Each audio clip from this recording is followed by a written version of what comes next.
What's up everyone? Welcome back to my channel. I'm sorry about the delay of this video, but I've been very busy in the first month of June, but I am now finally ranking all of the movies that I watched in the month of May. Now it's not a lot, it's only 5, but that's still enough for a ranking list. So at the bottom of my list at number 5, unfortunately, is Woman in the Window. Amy Adams, what happened? What are you doing? I had such high anticipations for this film. I'd seen the trailer numerous times when theaters were open before the pandemic occurred, and I was looking forward to this. But then, obviously, everything went to garbage in our world. The pandemic happened. It didn't happen in theaters. Netflix bought the rights. It dropped on Netflix after a long time of waiting, and it did not live up to that expectation. The big problem in this movie for me was actors being used that were not necessary. You had Gary Oldman, Jennifer Jason Leigh, Anthony Mackie in these roles.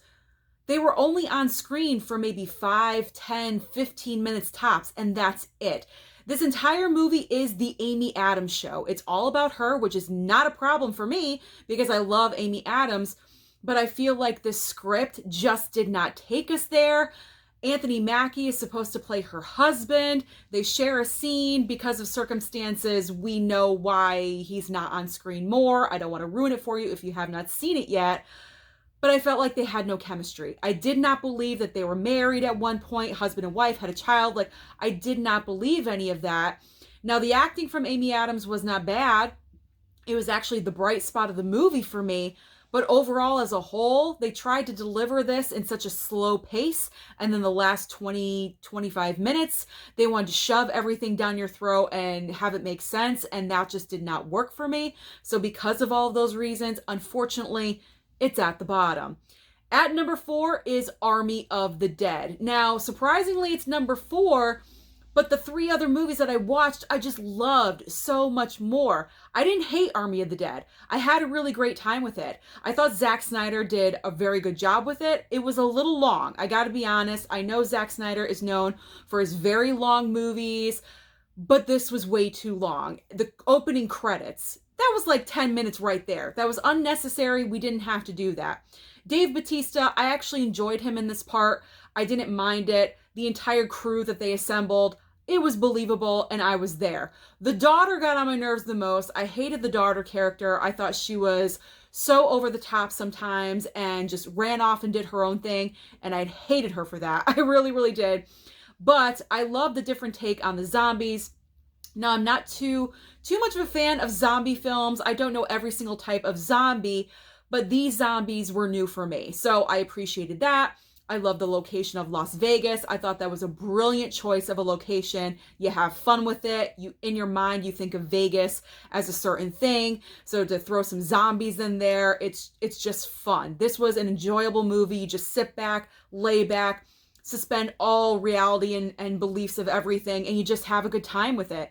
So because of that reason, it's at number 4. I enjoyed it a lot, but not as much as the other 3. I just really enjoyed the other 3 so much better. Ending up at number 3 on my list is Those Who Wish Me Dead with Angelina Jolie. A lot of people panned this movie. I don't think a lot of people gave it a chance, to be honest. I thought it was really, really good. I really enjoyed it. It was great to see Angelina back in kind of an action role. It wasn't a full-on action role. Maybe that's where it was lacking.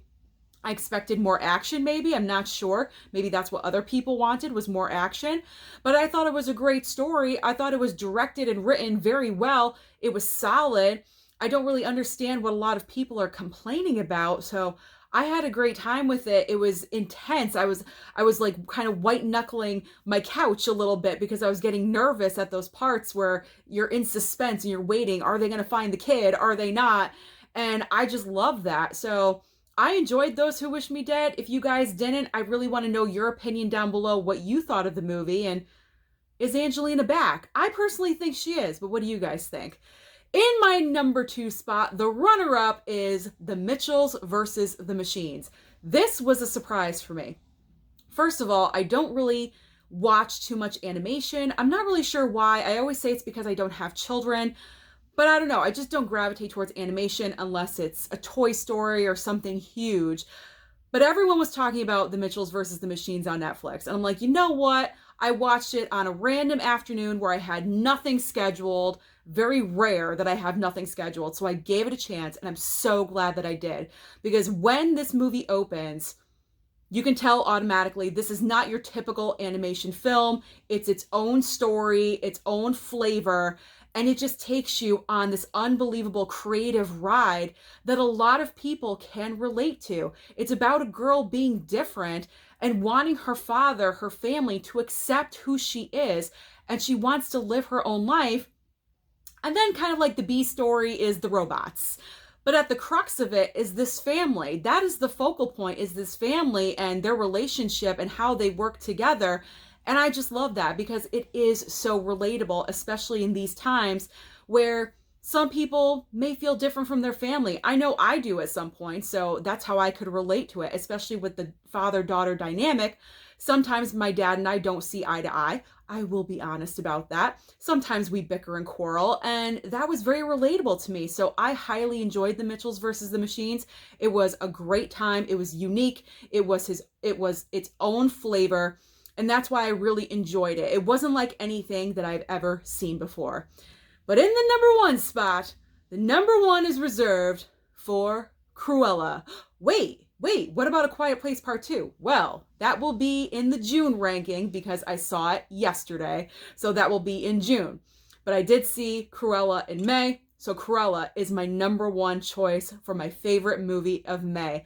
I loved Cruella. It is my favorite Disney live action film to date. I'm not really sure what could top it at this point. It was fun.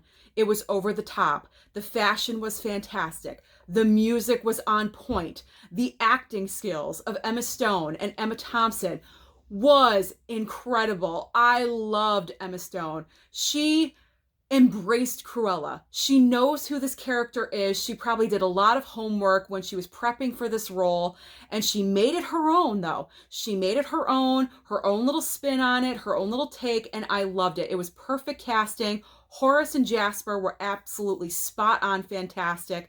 I loved it. Are there little things about it that probably could be improved on? Maybe, possibly, not in my eyes, because I thought it was a really good film. I know that it's not really targeted towards children. It's more of an adult film, and maybe that's where the nitpicking would come in. But overall, Cruella is a great movie. It's just fun. It takes you on this great ride, and it's satisfying in the end. It really, really is. And I know they've greenlit for a sequel. We'll see if it happens or not. I know that we're still waiting on that Aladdin. I don't know if that's ever going to happen. Aladdin 2, I highly doubt it. But if we do get another dose of Cruella, I would not mind. So Cruella is my number one favorite movie of the month of May. Let me know down below what's your favorite movie of the month. Don't forget to like and subscribe, and I'll see you next time.